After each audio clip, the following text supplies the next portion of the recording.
Hello and welcome to Starbound's second channel. My name is Gabriel the Bibi Capaldi and I'll be your narrator today. But before we get into today's story, please do check down below that you are subscribed to the channel. It's 100% free and helps us pop up on your feed a bit more often. It's of my understanding that you have replaced all the zookeeper machines for living humans, Director. I've been told you even keep them inside the biomes with the predators. Can you explain yourself, Vector? Demanded Zoxnir, the royal inspector. Vector swallowed hard, his purple eyes widening as his mind struggled to articulate a convincing explanation of his decision to get rid of the zookeeper machines and replace them with living humans. He momentarily averted his gaze toward the parked ships in the hangar, just so that he had a moment where he could pretend his more recent changes in the administration of the Royal Zoo hadn't attracted the attention of the Queen herself, who had sent an inspector to scrutinize his recent actions. The hangar was made of metal, the royal ships bearing the insignia of the Usari monarchy, each parked under a bright spotlight. The bright lighting crossed straight through Vector's pale, translucent skin, highlighting the delicate network of veins that throbbed beneath his thin epidermis. His five-fingered hands trembled as he adjusted the collar of the director's uniform, the blue fabric contrasting sharply with his fearful complexion. The ceremonial medallion that marked his position was visible on his neck, growing heavier with each passing moment under the inspector's gaze. The seconds stretched into what felt like light years as Vector's anxiety mounted. When his eyes finally returned to the inspector, he could see that nothing at all had changed in Zoxnir's ice-cold composure. The sharp purple eyes, the transparent skin with a single red vein pulsing under his left nostril, and even the heart rate, visible through his transparent neck, a characteristic unique to their species, all remained as steady and unwavering as before. Finally, recognizing that he eventually would have to say something, Vector took control of his trembling lips and offered an explanation. The decision to hire humans as zookeepers was primarily financial, Inspector Zoxnir, he began, his voice steadier than he had expected.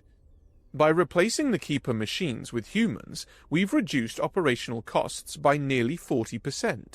The maintenance of the drones was becoming increasingly expensive, and their replacement parts had to be imported from the central systems at great expense.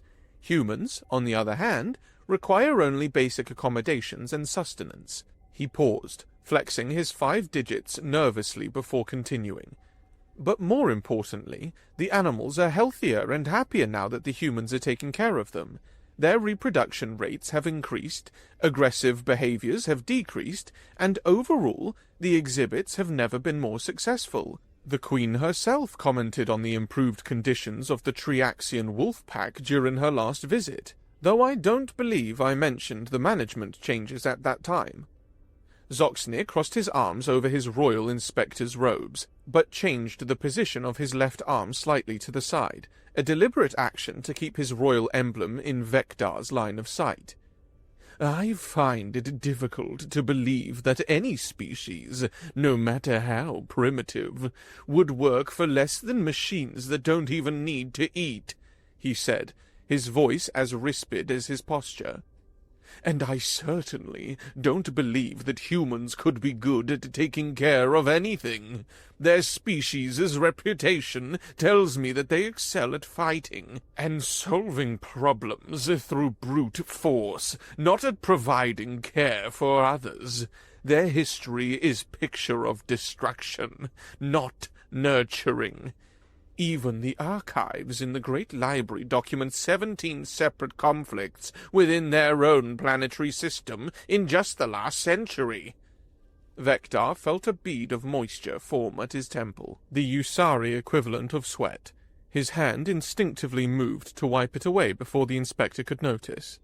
As absurd as it may seem, Inspector, the humans have proven to be exceptional caregivers to the animals. They possess an intuitive understanding of living creatures that our most sophisticated machines just couldn't replicate. They sense subtle changes in behavior that indicate distress or illness before our equipment can detect any measurable difference. Vector was still struggling to articulate his defense, but suddenly an idea struck him. His slender fingers interlaced as he leaned forward with a fleeting wave of confidence. Maybe words aren't sufficient. If you're willing, I could show you everything, take you to the biome enclosures so you can witness this new approach firsthand. Seeing is believing, after all, and I believe that once you observe the humans in action, you'll understand why my decision serves the Queen's interests and upholds the standards of excellence she expects from her royal zoo. Very well, Zoxnir replied with a slight incline of his head. I suppose I can tolerate observing captive animals and human workers for duty's sake. His tone made it clear that this was not a concession, but a continuation of his investigation. My team will document everything we observe.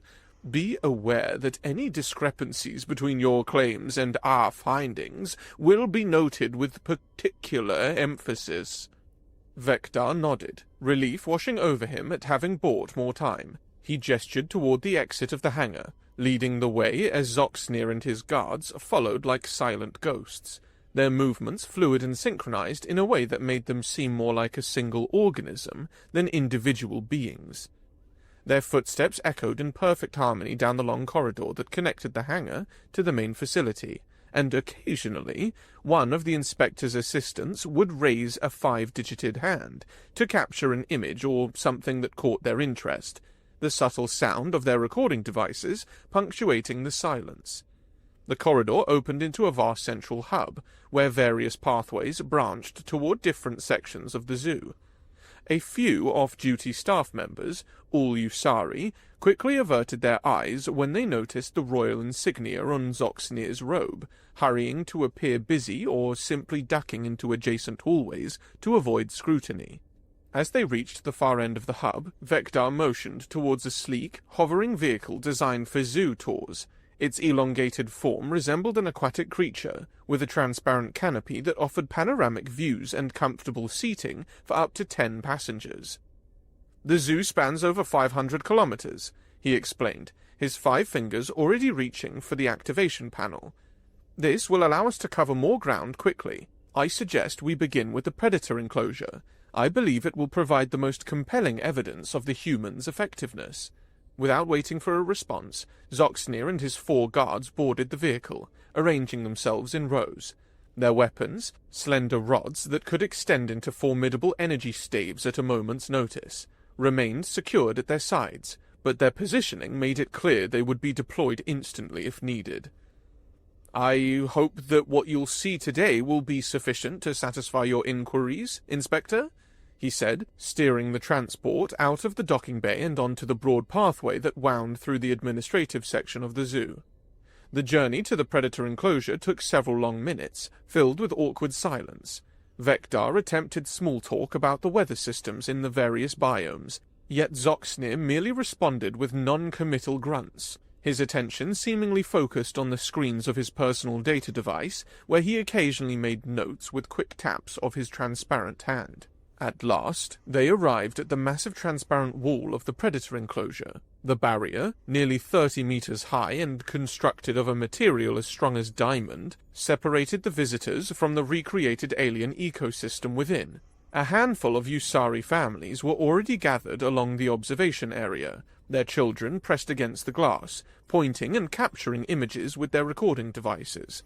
Parents stood back, their hands gently resting on their offspring's shoulders, occasionally leaning down to explain some aspect of the habitat or creature within. Before Vector could bring the vehicle to a complete stop, Zoxnir and his team had already disembarked, moving with unexpected eagerness toward the transparent barrier.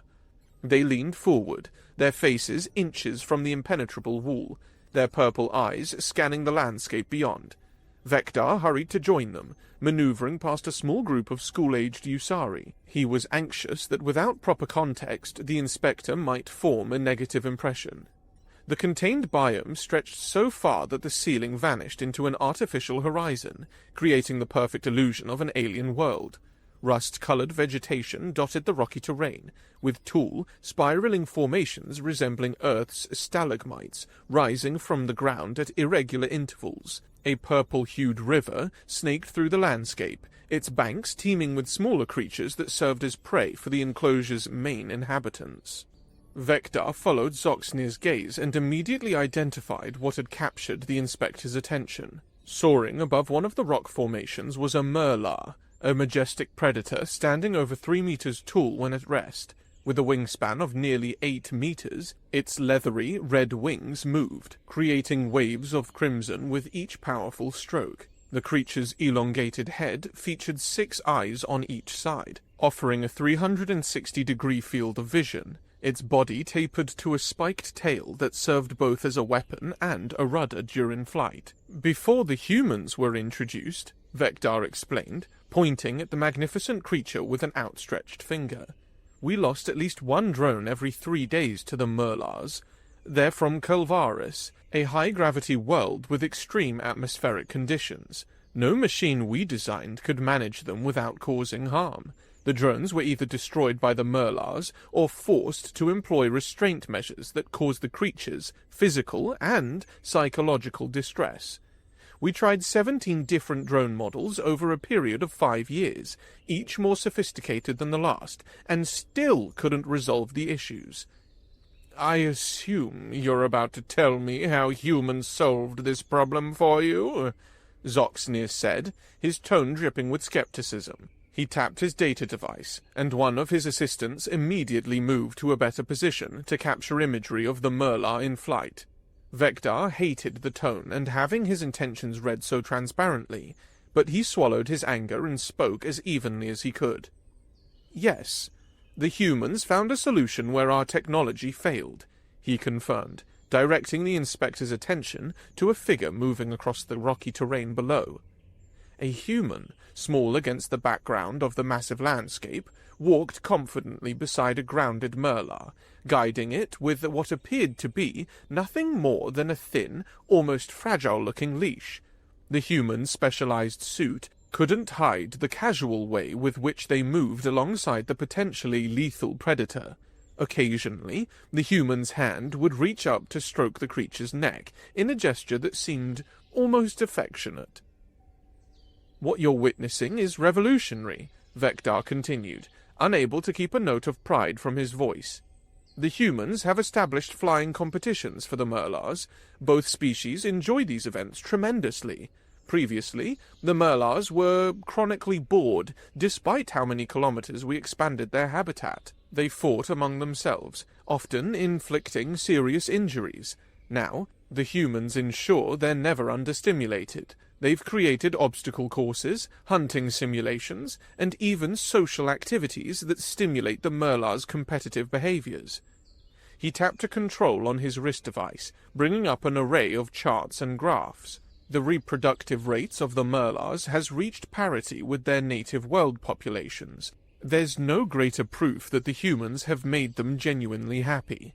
We've documented a 70% decrease in aggressive incidents between specimens and a great increase in natural mating behaviors.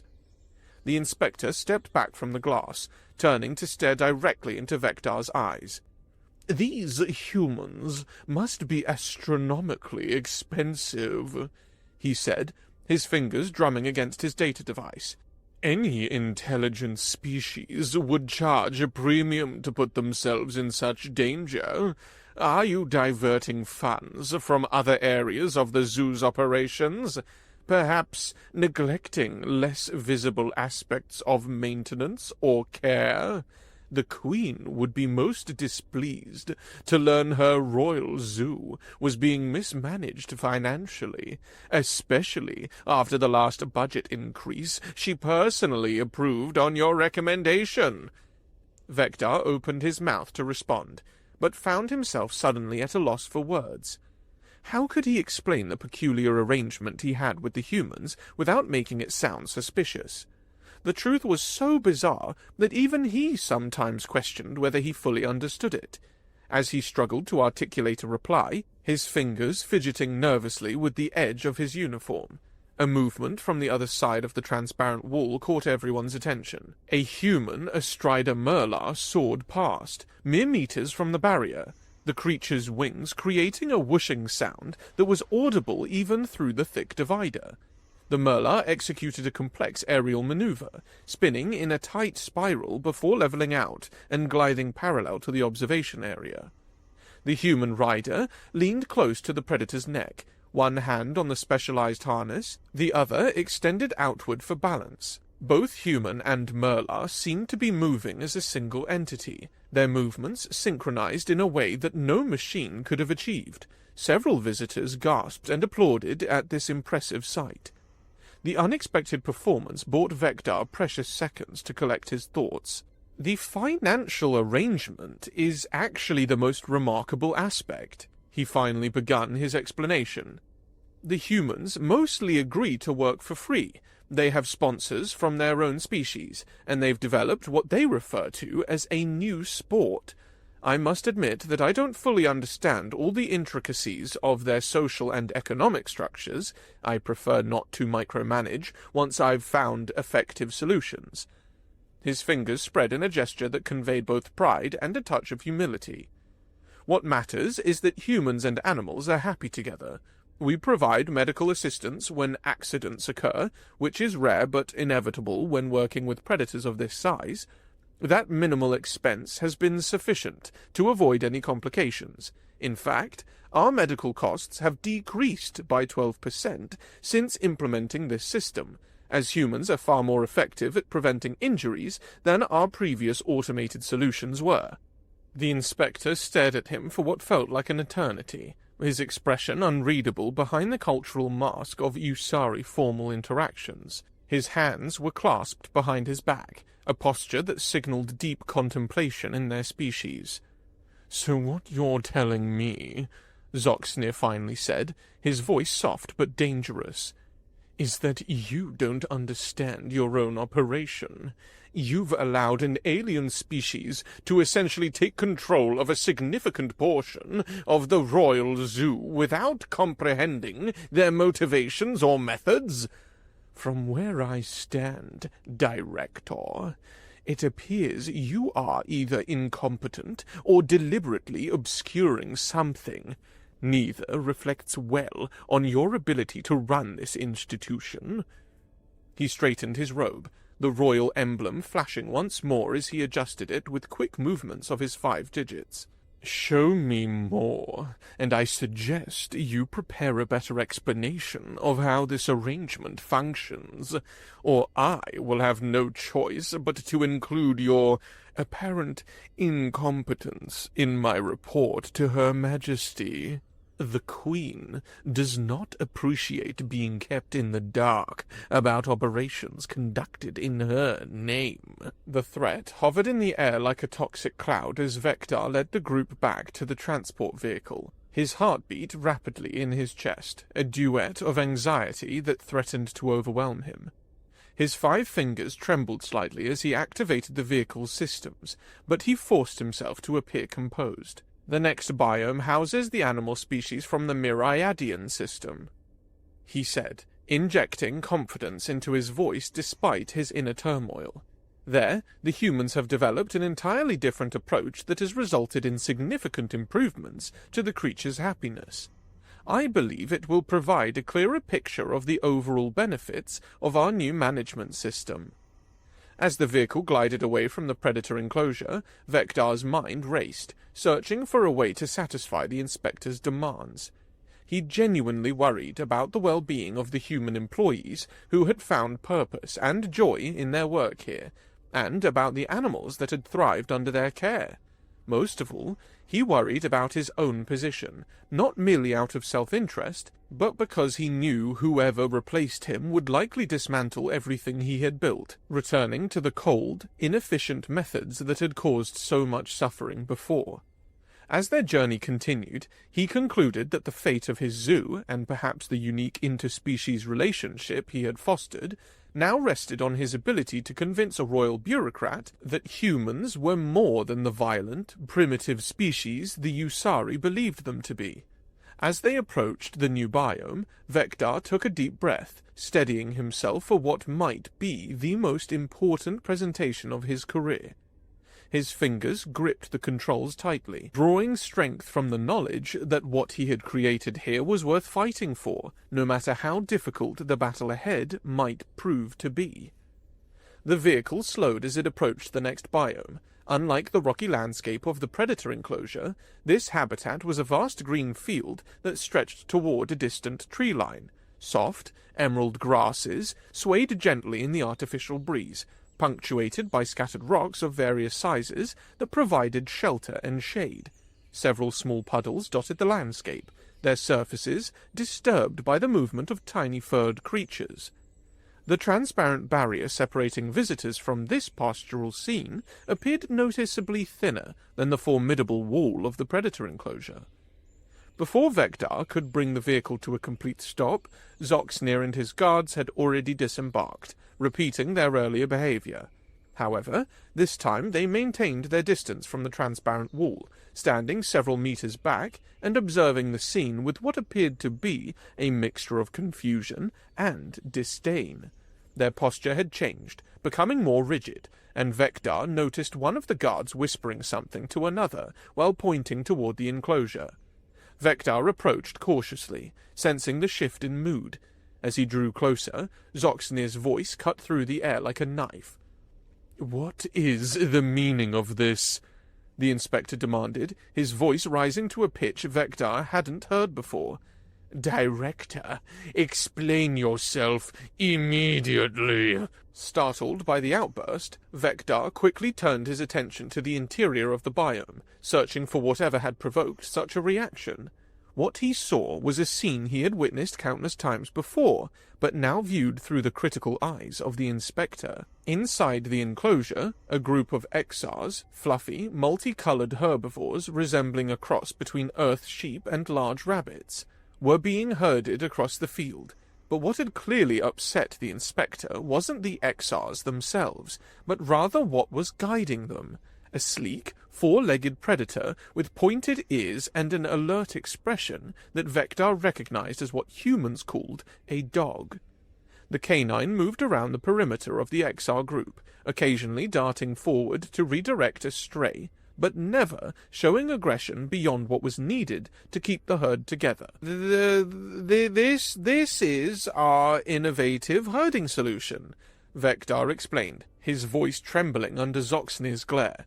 "The creatures the humans call dogs have proven effective at guiding our herbivore populations. The exars respond much better to them than they ever did to our mechanical herders." He gestured towards the scene, where a human handler stood at the far edge of the field, occasionally whistling or calling out commands to the dog, which responded promptly. "You see, the machines we used previously would frighten the exars. Since introducing the dogs, we've seen a significant improvement in overall herd health." Zoxnir's face contorted with what could only be described as outrage. "You've introduced predators into an enclosure with royal herbivores? Are you completely mad?" He jabbed a finger toward the glass. "These exars are among the Queen's favorite species. Their fur is used in royal ceremonial garments, and you've placed them at the mercy of Earth carnivores. This arrangement isn't just stupid, Director. It's actively dangerous to your own neck." The inspector began pacing, his fingers clenching and unclenching. "First, these dogs could attack and kill the exars at any moment. Second, even if they don't, the constant presence of predators will create chronic stress in the herd. Third, there's a significant risk of disease transmission between Earth fauna and our native species. And lastly—" He stopped pacing to stare directly at Vector. "You've made these decisions without proper authorization or documentation, placing royal assets at unnecessary risk." Vector raised his hands placatingly. "I assure you, Inspector, the dogs have never killed any of our animals." He took a deep breath. The results speak for themselves. The XR population has thrived under this new management system. I've heard quite enough. Zoxnir cut him off sharply. I don't need further explanation of your reckless decisions. I've seen sufficient evidence to complete my report to Her Majesty. He turned to his guards. Document this arrangement in detail. I want footage of Earth predators interacting with royal property. The words hit Vector like a physical blow. If Zoxnir submitted his report now, everything he had built would be dismantled. The humans would be removed, the animals would suffer under the return of mechanical management, and he would almost certainly lose his position, perhaps even face criminal charges for mismanagement of royal assets. But perhaps there was still one chance. Vector's mind raced through the biomes of the zoo, searching for one that might yet sway the inspector's opinion. The aquatic habitat? No, it also used Earth fauna in its maintenance. The desert biome? Too similar to what they'd already seen. Then it came to him. The forest sanctuary, where humans had resolved a serious ecological problem that had plagued the zoo for years. Inspector Zoxnir, Vector said, I respectfully request that you view one more habitat before finalizing your report. He lowered his head slightly, a gesture of deference that went against every instinct of pride he possessed. Zoxnir regarded him coldly, his transparent skin revealing the steady, unhurried beating of his heart, a contrast to the rapid pulses visible beneath Vector's own epidermis. After what felt like an eternity, the inspector gave a curt nod. One more habitat, he said, his voice dripping with condescension. Though I doubt it will change my assessment. Relief washed over Vector despite the insult. Thank you, Inspector. The forest biome is quite close, just beyond the next intersection. They returned to the vehicle, the silence now heavy with tension rather than merely awkward. The journey to the forest biome took less than 5 minutes, but to Vector it felt interminable. No matter what he showed the inspector, he realized it might not be enough. Numbers improvement reports wouldn't sway someone who had already decided that human involvement was inherently problematic. Still, he had to try. As they approached the viewing area for the forest biome, Zoxnir remained seated. Drive closer to the barrier, he ordered. I see no reason to exert myself for what is likely another disappointment. Vector bit back a retort and did as instructed, maneuvering the vehicle alongside the transparent wall. This biome was quite different from the others they had visited, a dense forest of towering trees with bioluminescent leaves that cast an ethereal faint green glow over the understory. Along the wall, several information displays provided different perspectives on the massive ecosystem. One screen showed drone footage from above the canopy, revealing the true scale of the forest. Currently, the feed displayed a clearing where a group of humans was visible, each carrying what were unmistakably projectile weapons. The humans were arranged in a semicircle, methodically firing into a dense herd of small, six-legged creatures that moved like a single organism across the forest floor. "Stop this vehicle at once!" Zoxnir screamed, his composure finally shattering completely. He lunged toward the display screen, his finger stabbing at the image of the humans with their weapons. "This is precisely what I expected! You've allowed humans to slaughter animals belonging to Her Majesty! All your talk of care and improvement was nothing but a smokescreen to hide this barbarism!" The inspector's face had flushed to a deep purple. "These animals are royal property, and you've given aliens permission to hunt them for sport? Are you crazy?" Vector was flabbergasted. He had expected skepticism about this particular solution, but not this level of fury. He rushed to explain before the situation deteriorated further. "Inspector, please, what you're seeing is an ecological intervention, not slaughter for sport," he said hurriedly. Those creatures are Velix beetles, an invasive species accidentally introduced in the forest biome during the previous administration. They reproduce exponentially and devastate native flora, threatening the entire ecosystem.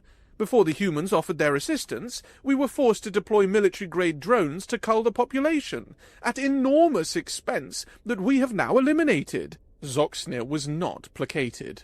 So now you admit to having an infestation in a royal biome, and your solution was to invite armed humans to shoot indiscriminately within a controlled environment? What about the risk to other species? What about the integrity of the habitat itself? Each question came faster than the last, leaving Vector no opportunity to respond. And I suppose these humans are also working for free? The inspector continued sarcastically.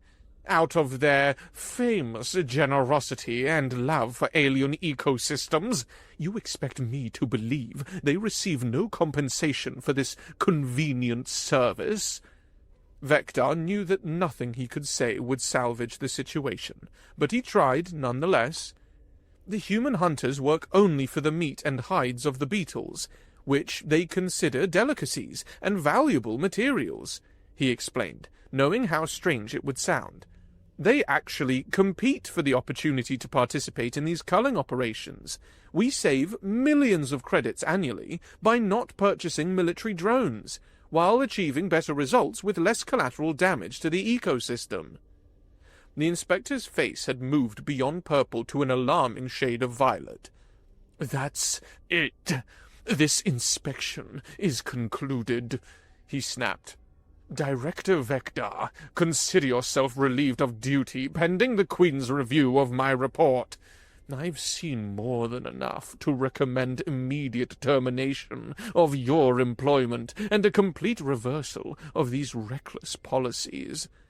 Before Vector could respond, Zoxnir had activated the vehicle's engine. "We're taking this transport back to our ship. You can request another vehicle from your soon-to-be former staff."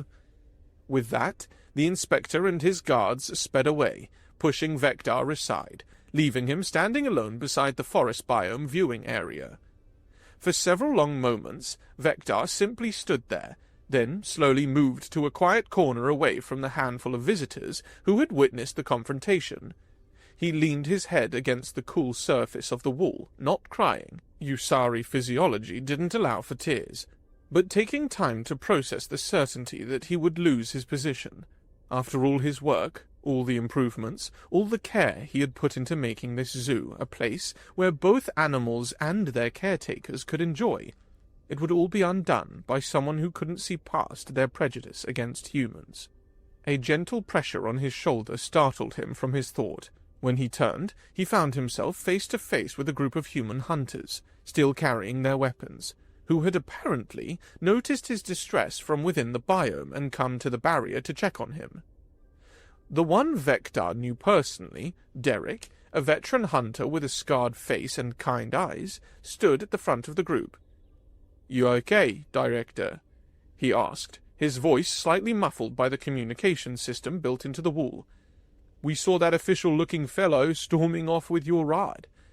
Didn't look like a friendly chat." Vector was about to offer a reassuring lie, to maintain the professional distance he had always kept with the human workers, but looking at their genuine concern, he realized there was no point in pretending. The truth would be evident soon enough when they were all replaced by machines. Instead, he poured out the whole story: the surprise inspection, the inspector's prejudice, the misunderstanding about their hunting activities, and the certainty that the Queen would follow Zoxnir's recommendation to terminate the human management program. He explained how he had been treated with contempt, despite the demonstrable improvements in animal welfare and operational costs, and how everything they had built together was now threatened. The humans exchanged glances, muttering among themselves. "That's a raw deal, Director," said one woman, shaking her head. "After all you've done for this place?" "The animals were miserable before you brought us in," added another. "Those Merlians were tearing each other apart out of boredom." And the breeding programs were failing badly, a third hunter chimed in. Derek had remained quiet during this exchange, his weathered face thoughtful. Finally, he spoke. You know, Director, I think there might be a solution to your problem. Vector straightened up, his attention fully captured. He had witnessed enough human problem-solving methods over the past 3 years to recognize the look in his eyes. What do you mean? A slow smile spread across Derek's face. Well, you might not be aware of just how much money is involved in this Merr racing circuit these days. Both the Syndicate and the Free Orbit Pirates have been betting big on those riders. We're talking billions of credits changing hands during major competitions. He placed his hand against the barrier, 5 fingers spread wide, mirroring where Vector's own hand might rest on the other side. What do you think might happen if someone accidentally informed them that some stuck-up inspector was about to shut down their favorite gambling opportunity with a report to the Queen? Vector took a moment to process what the human was suggesting. The implications slowly crystallized in his mind, but remarkably, his first concern wasn't the morality of the intervention. I don't have any means to contact those particular human factions, he said hesitantly. Derek smiled wide. All we need is a yes from you, Director. Let's just say some of your friends might mistakenly send a few messages to the right people. Nothing too specific. You understand. Just sharing some business information. Vector stood silently, weighing his options. On one hand, he was contemplating an intervention that would likely involve intimidation of a royal official, or perhaps worse. On the other hand, everything he had built, everything that benefited both the animals and the humans who cared for them, would be destroyed if he did nothing. The faces of the human hunters watched him expectantly, neither pressuring nor judging, simply waiting for his decision. In the end, he did what he always did when humans offered to solve a problem in their own unique way. He gave the same response that had served him well for all those years, through challenges that had once seemed insurmountable. As long as no animal is harmed and no human is killed, Vector said slowly, you are free to solve the problem as you see fit. Got it, Derek replied with a nod, exchanging glances with his companions. We'll leave you to collect yourself, Director. Don't worry too much, all right? As the humans moved away, back toward the depths of the forest biome, Vector remained by the barrier, contemplating everything he had learned during his time working with Earth's most unpredictable species. The Usari had always believed that control and predictability were the hallmarks of effective management, but humans had taught him a different truth. That effective solutions flourished in freedom, that trust often yielded better results than surveillance, and that sometimes the best solution wasn't the one you designed, but the one you allowed to happen, and that, occasionally, not knowing how the problem was solved, was itself the best solution.